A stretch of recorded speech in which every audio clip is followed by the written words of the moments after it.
Hello, I'm Marcia Cavanaugh. Thanks so much for joining us.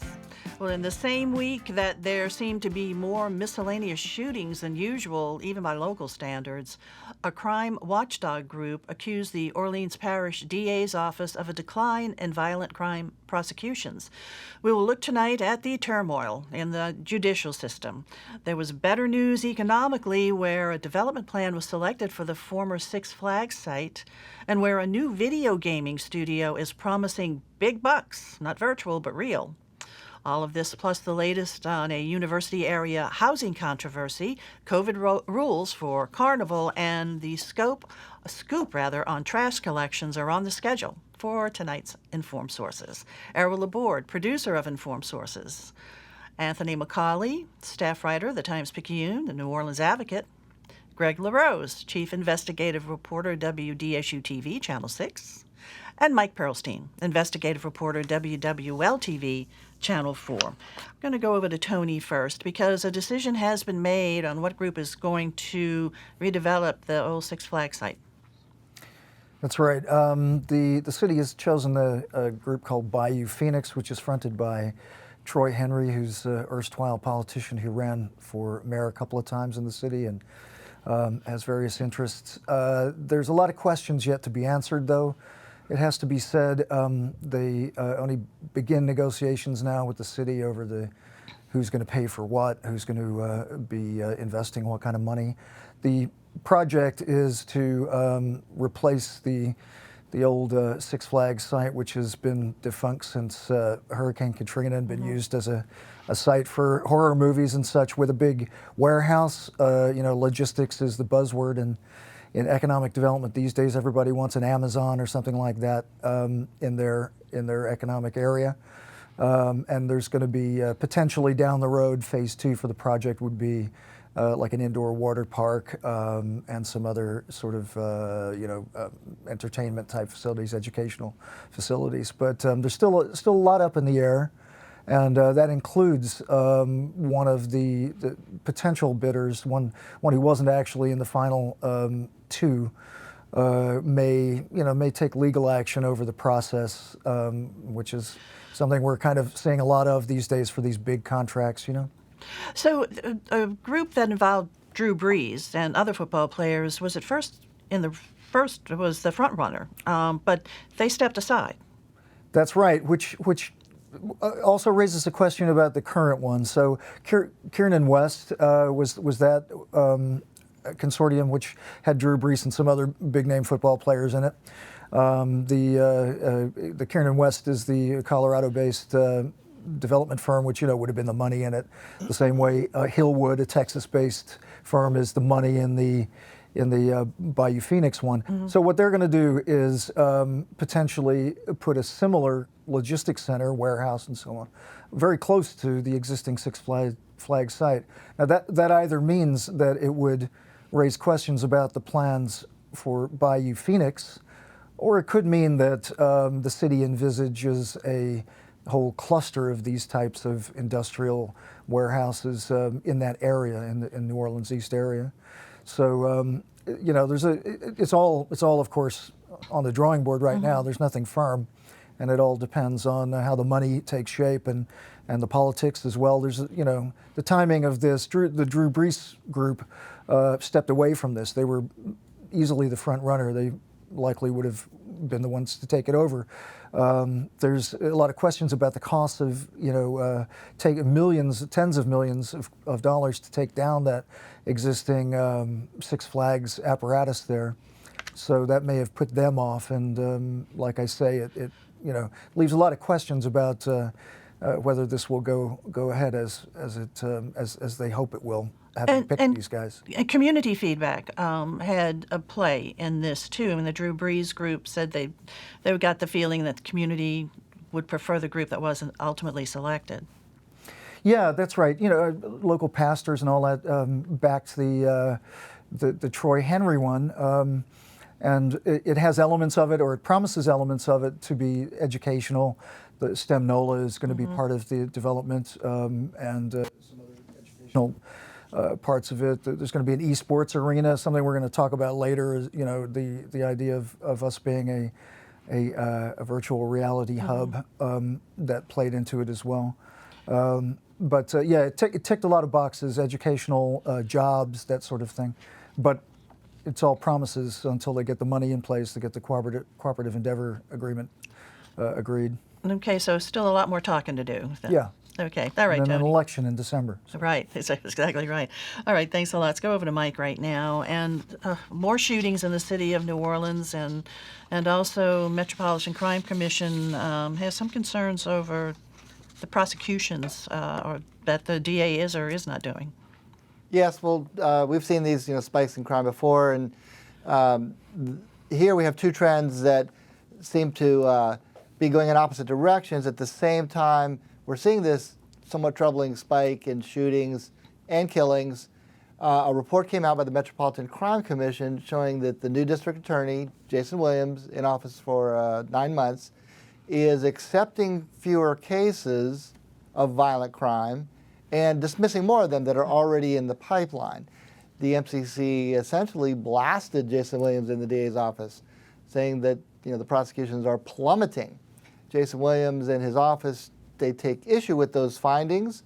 They say that statistics can be manipulated, although some 19,000 cases were crunched in this data analysis going back to the beginning of 2019. So you could compare apples to apples with the predecessor, Leon Canizero. But it does appear that those violent crimes, murder, rape, robbery, attempt murder, aggravated battery, which are non-fatal shootings, the prosecutions are fewer. Now, there could be a lot of factors that play into that. We've been in the pandemic, and Ida hit. Both of those things kept the court from opening. There hadn't been juries really since the pandemic began. It is making prosecutions an uphill struggle for this DA's office. But it should be pointed out that Jason Williams, he ran on a platform of a more progressive vision for that office, that everything that police handed them was not necessarily going to be automatically accepted. More scrutiny. We have obviously seen the trends that have labeled New Orleans and Louisiana in all the wrong ways.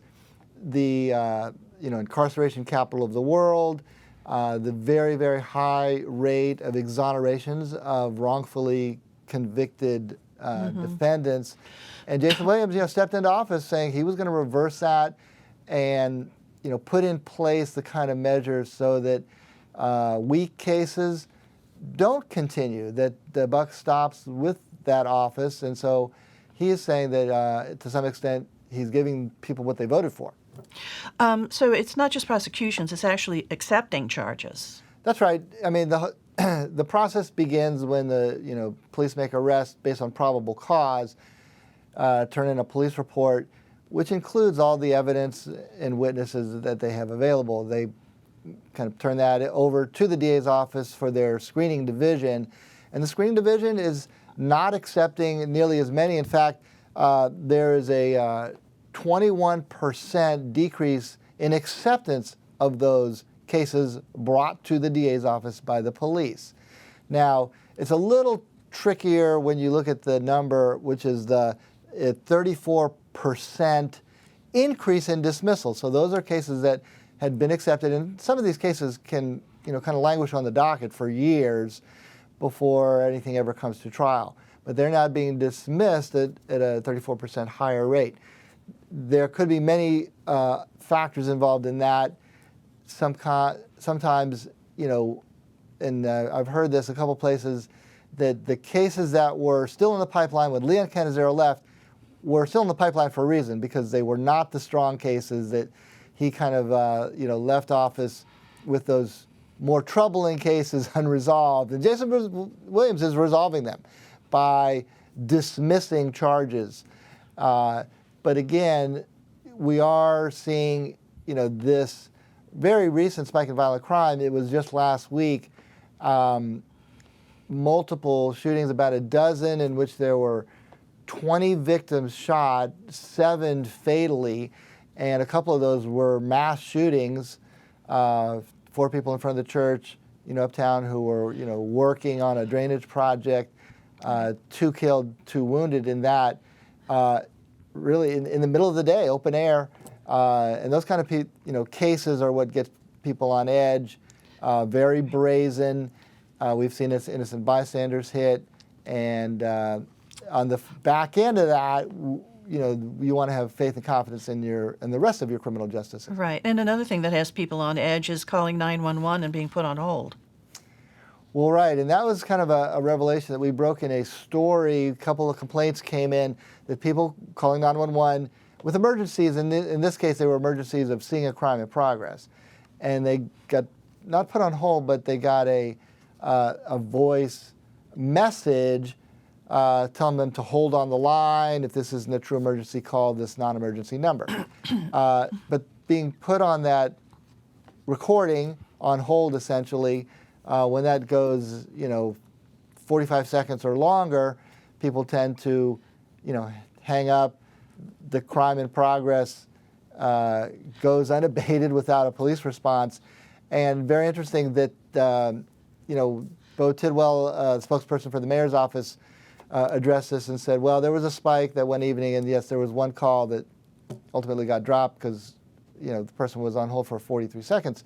However, the Orleans Parish Communications District, the 911 call center, had very different numbers. They said that, yes, indeed, there was a spike in multiple calls,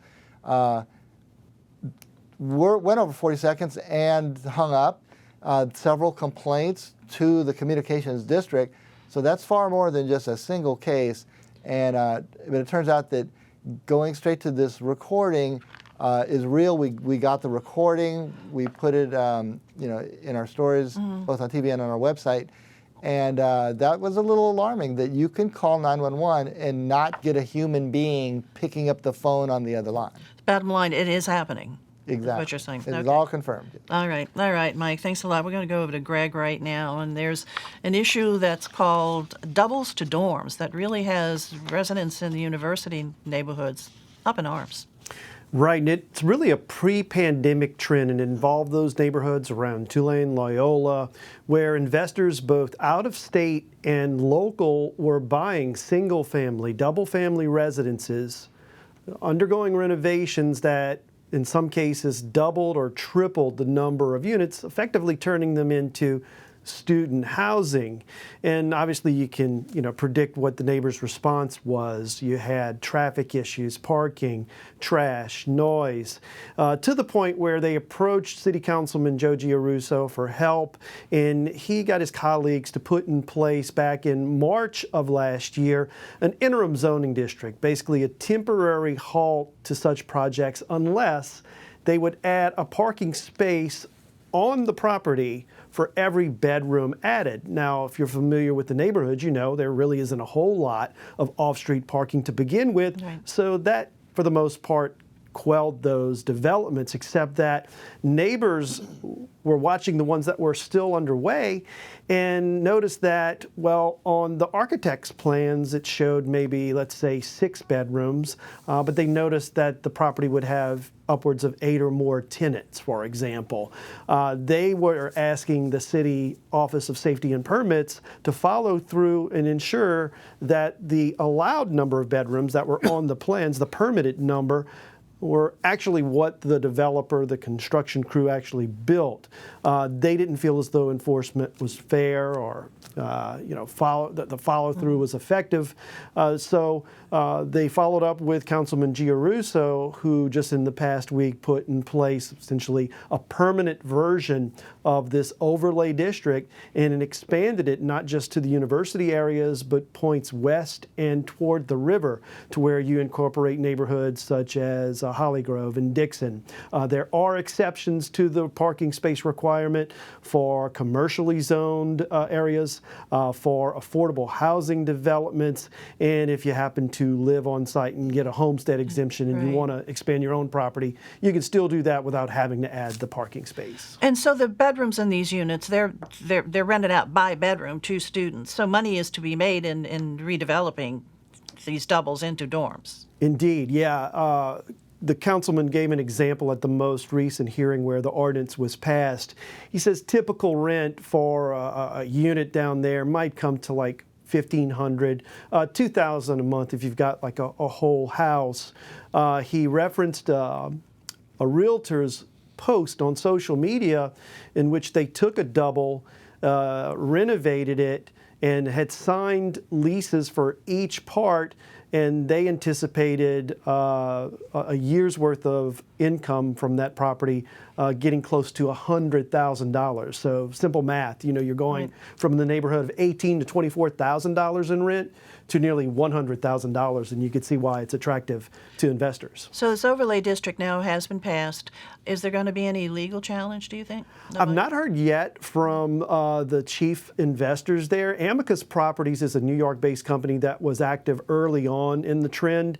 They challenged the IZD and they challenged some of the city stances on this, won some victories to basically allow them to go through with some of their existing projects. But we've not heard yet whether they would oppose this in court. We do know that the Fair Housing Action Center actively opposed this. They feel as though if you tie development to parking requirements, essentially then, especially for affordable housing, it makes those types of investments unattractive to the few folks that are kind of putting money in that game. As you say, though, parking is a problem already. So.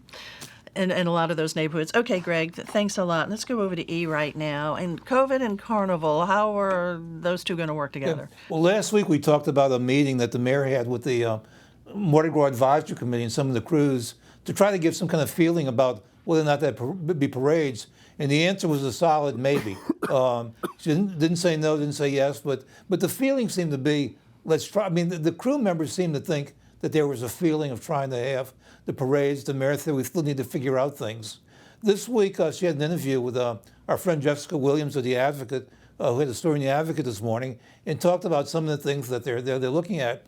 Now, she'd already said last week that the crew of Boo next week will be examining closely just to see how parades are working out in crowd density, and they're going to have people in the crowd monitoring and seeing if there's any outbreak. And so it's to give them sort of like a test parade to look at. But beyond that, the other things they're looking at is the whole thing about masking and vaccinations. Now, how do you do that for a Mardi Gras crowd? The easiest part is people who fly in, because you can do it through the airlines, you can do it through the hotels, or people who don't fly, or anybody who comes in, you could do it through the restaurants, you could do it through the bars. And so there are some ways of doing it. I don't know if you can get everybody, but if you expect a few thousand people, then that helps a lot, because they really feel burned from what happened in 2019 with after Mardi Gras. They had this huge outbreak, and they said, nobody told us this was out there. And so they don't want that to happen. They don't want it to happen again. I think what's new to the discussion, though, is that she also mentioned the possibility of having rules in place from Ash Wednesday to Easter. Now, Mardi Gras is March 1st, so Ash Wednesday is March 2nd. Easter is April 17th, so that's another period. Now, in most places, or in a lot of places, Ash Wednesday to Easter is Lent, which is a very solemn period. It's not very solemn in New Orleans, okay? That period is really one of the most festive times of the whole year, because you have the St. Patrick celebrations, you have the St. Joseph celebrations, you have the Mardi Gras Indians who now do this thing called Super Sunday. So there's a lot of celebrating, there's a lot of group gatherings that go along during that period. So I think that's going to need to be looked at too, and especially with St. Patrick's, some of the traditions of people gathering and drinking the green beer and all of this. And so all of this is going to be on the scrutiny. And in only a couple of weeks, if Feast is the 17th, the Jazz Fest is scheduled for the 29th. And so it's not far behind that. So there might be some spillover for the Jazz Fest. So I think what's going to be happening is that there's a whole set of rules that are going to be tested, see how they work out. But we're going to really be under a lot of scrutiny. All right. Okay, E, we shall see. Tony, let's go on over to you. An announcement of a big video game company coming to town. Yeah, that's right. The point about this really is that the guy, Jeff Strain, is kind of like the Spielberg in the video game world. People like me who don't know about gaming won't know what World of Warcraft or State of Decay is, but people in the gaming world will be very excited that he's chosen New Orleans.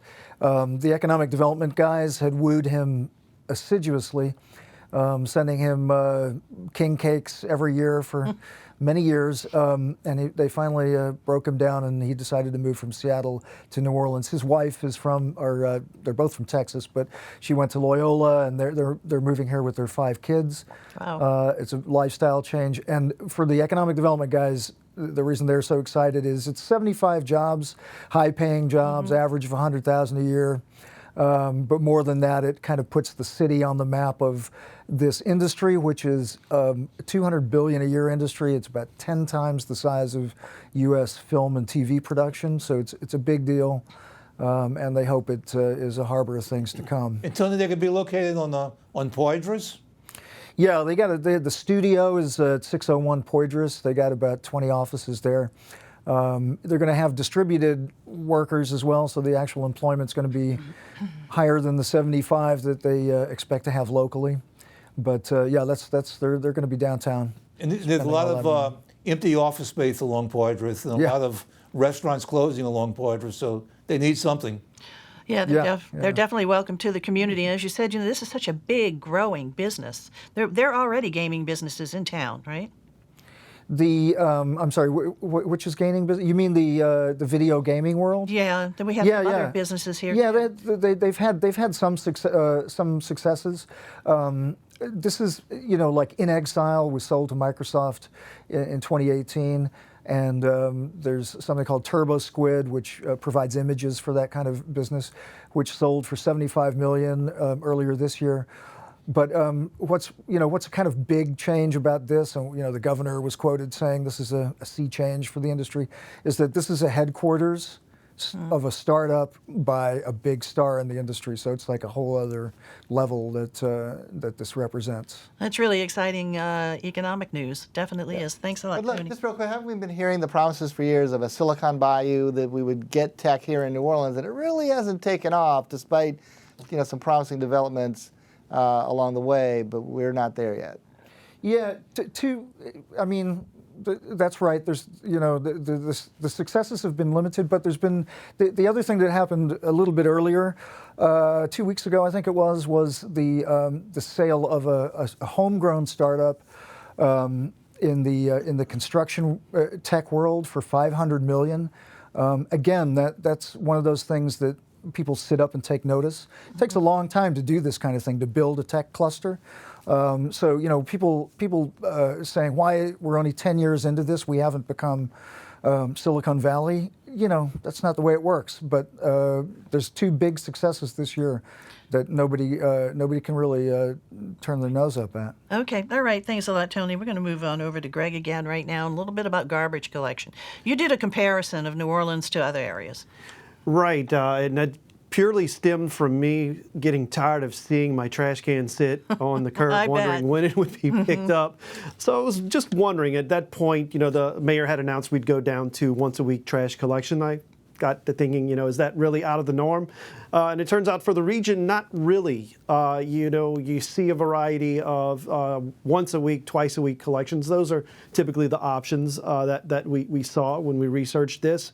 And as far as the price, $24 a month is what we pay as a little fee on our sewage and water board bills. In Orleans. In Orleans, correct. And that puts us around the middle of the pack when you start looking at other cities. But there's really almost no rhyme or reason insofar as you will pay more and get more frequent service. For example, Dallas, you're paying $30 a month for once a week service. Atlanta, it's upwards of $37 once a week service. All of these municipalities do indeed offer recycling.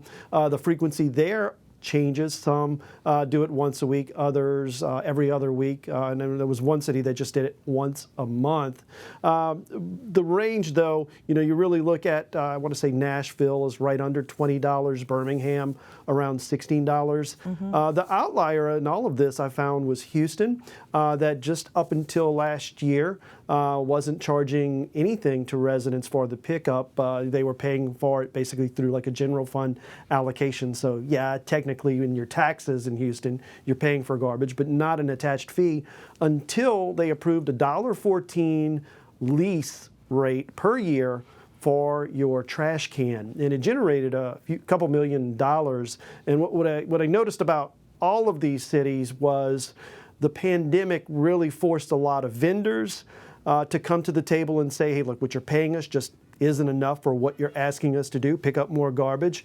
And cities started realizing that too, that there had to be some sort of concession, either a boost in the contract rate or like Houston did, add an additional fee to generate more money for their costs. So the money that's paid, that $24 in Orleans, that doesn't all go to the contractor. The city keeps a lot of that too, right? Correct. Yeah, the vendors themselves receive somewhere in the range of the teens as a portion of that $24, but the city does have its own sanitation costs and what have you. And our friends at the Advocate in Picayune reported recently that the mayor is considering the idea of bringing some of that sanitation work in-house. New Orleans does have some garbage trucks. They have a pretty good stable of workers in the sanitation department. I don't know necessarily that they can or want to basically create a whole fleet. The mayor seems to be moving in the direction of finding more vendors to come forward, especially in Service Area 2, which Metro Services has had delays going back before Hurricane Ida. That seems to be where she wants to, split the contract, as it were, and find somebody else to take over. All right. Thanks a lot, Greg. It is time now for other stories. E, over to you. Next week, the NBA regular season starts, including the Pelicans, who open up next Wednesday night against Philadelphia here. The one problem, though, is the big star, Zion Williamson, is injured for several weeks. Yeah, that is a problem. Mike, over to you. Well, the Cardell Hayes manslaughter case in the killing of Will Smith now looks like it's going to go to court with a motion for a change of venue, and that should be filed and should be interesting on what the grounds are to try to move that trial out of New Orleans. It will be. Tony. We want to keep an eye on what's happening on this national labor dispute with the film workers. We've got 35 sites around the city that are filming that could have picket lines on them on Monday if they don't reach a resolution. Okay. Greg? And the New Orleans City Council is moving towards an ordinance that would require senior living facilities to basically register with the city and provide an annual evacuation plan and provide someone that's going to stay on site or with the residents throughout the duration of an emergency. The full council still has to consider it, and we're waiting to see, is there any opposition coming from the owners of these senior living centers? This following the problems we saw arise because of Hurricane Ida. All right, guys, thanks so much for being here, and thank you all for joining us, too. We will see you again next week for Informed Sources. Have a good evening. Bye, guys.